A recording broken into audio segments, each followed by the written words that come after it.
If you were in Traore's shoes, would you stand up to the West with all you have? Would you be willing to put your life on the line for your country? Especially when France is involved. You must reflect on these questions because only then will you realize what this strong man is doing in Burkina Faso. Some leaders like Thomas Sankara and Muammar Gaddafi have been terminated because of the paths they chose. Yet, Traore is following the same path. Is this man not afraid to die? We are here to find out. But before we do so, make sure you like this video and subscribe to the New Tourist channel to get updates on all that is happening in Burkina Faso. Recently, Traore admitted that he was not afraid to die.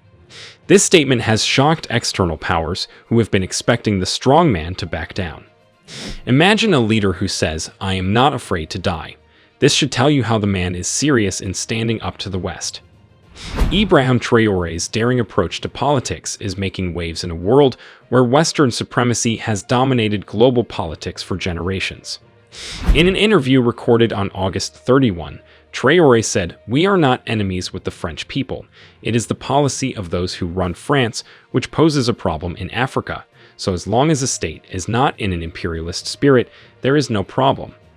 By emphasizing that there is no problem as long as a state does not have an imperialist spirit, Traore is signaling that African nations, including Burkina Faso, are open to equal and respectful relations with any country, but will resist any form of domination or exploitation. He said France must be able to see them as equals and agree to renew all of their cooperation. Traore has said France has given independence, yet placed people at the head of certain states. Is this true? Traore's words are not just an act of rebellion, but a way forward for a new Africa, an Africa that refuses to bow down to colonial powers but strives for genuine sovereignty. Traore's declaration that he is not afraid to die challenges Western imperialism and calls for African solidarity. By declaring this, Traore is rejecting the awful realities of the West and undermining one of its most powerful tools of seduction. This assertion reveals a profound understanding of psychology. Traore is stating that he will not give up on the fear of death that has been used to maintain the status quo. His words echo across the continent, a sobering reminder that in order for African leaders to achieve true freedom, they must be willing to renounce everything. This declaration might serve as a rallying call for the African people. Traore is speaking for all Africans who have been subjugated to colonial and neo-colonial powers, suppressed and oppressed, not just for himself. He is calling for an attitude shift away from fear and submission to boldness and defiance. In essence, Traore is arguing that the ghost of fear should give way to the spirit of resistance in ruling Africa.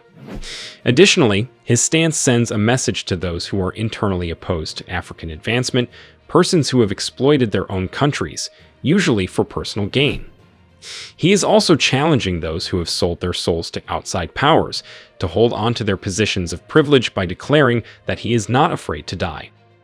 Many people in Burkina Faso believe that Western attempts to address issues like poverty and terrorism have failed, and this disenchantment with Western interventionism has led to a desire for alternative strategies, such as developing stronger ties with non-Western nations like Russia.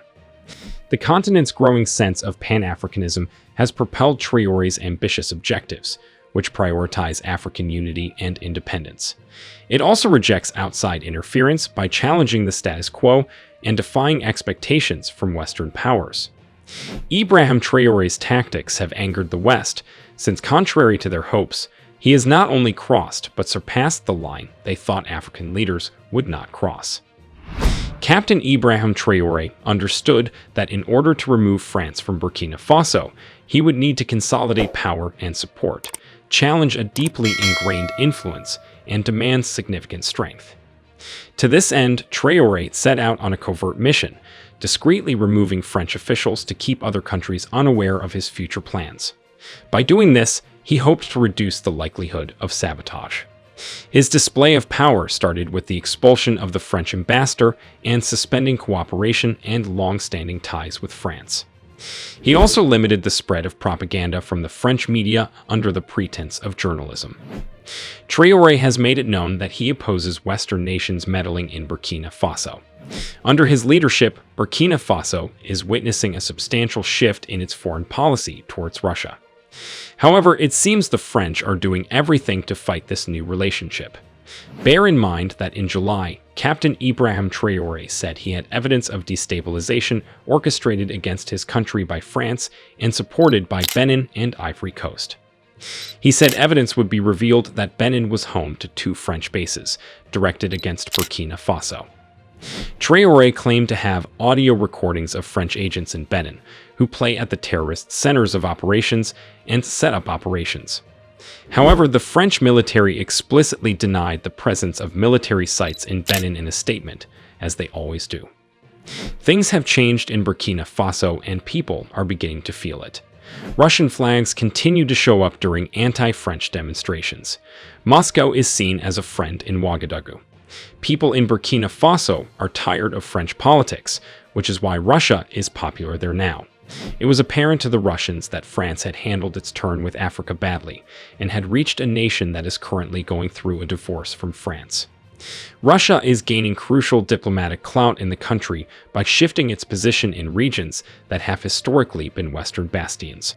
Traore is accepting Russia because he wants allies who can actually assist Burkina Faso rather than taking advantage of it in return. Burkina Faso provides Russia with something uncommon: the allegiance of an African nation. Take note that Captain Ibrahim Traore delivered a momentous and groundbreaking speech in which he said that the people of Burkina Faso wholeheartedly supported Russia's military intervention in Ukraine. Western nations, most especially the United States, were astonished by the announcement.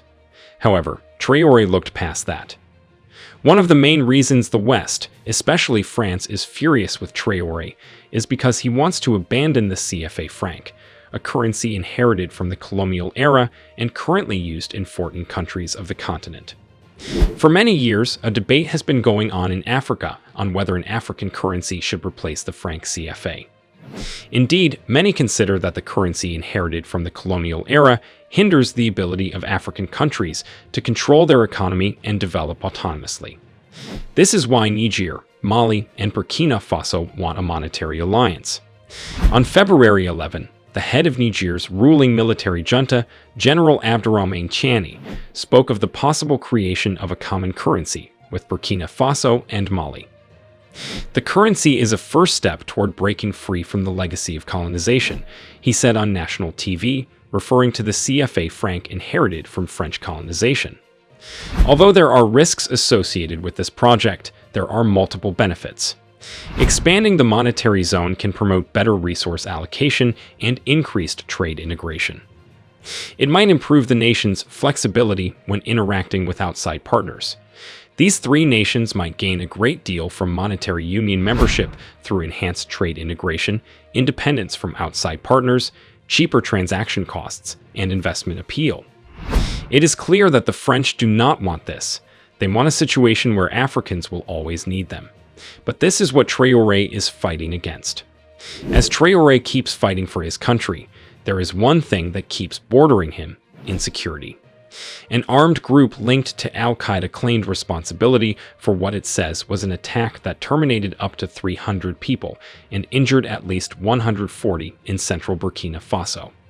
The attack took place in the region of Barcelako, about 40 kilometers north of the strategic town of Kaya, and it is said to be one of the biggest attacks in recent years.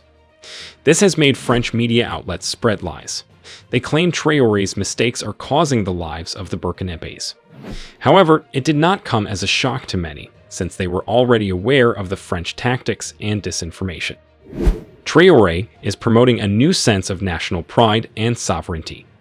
He is positioning Burkina Faso as a nation capable of addressing its own security challenges and managing its own affairs without the need for foreign intervention. This has resonated with many Burkinabé who have grown frustrated with years of foreign involvement that they believe have not led to meaningful improvements in security or governance. Traore's rhetoric and actions evoke the legacy of Burkina Faso's revolutionary leader Thomas Sankara, who is remembered for his emphasis on self-reliance, anti-imperialism, and Pan-African solidarity.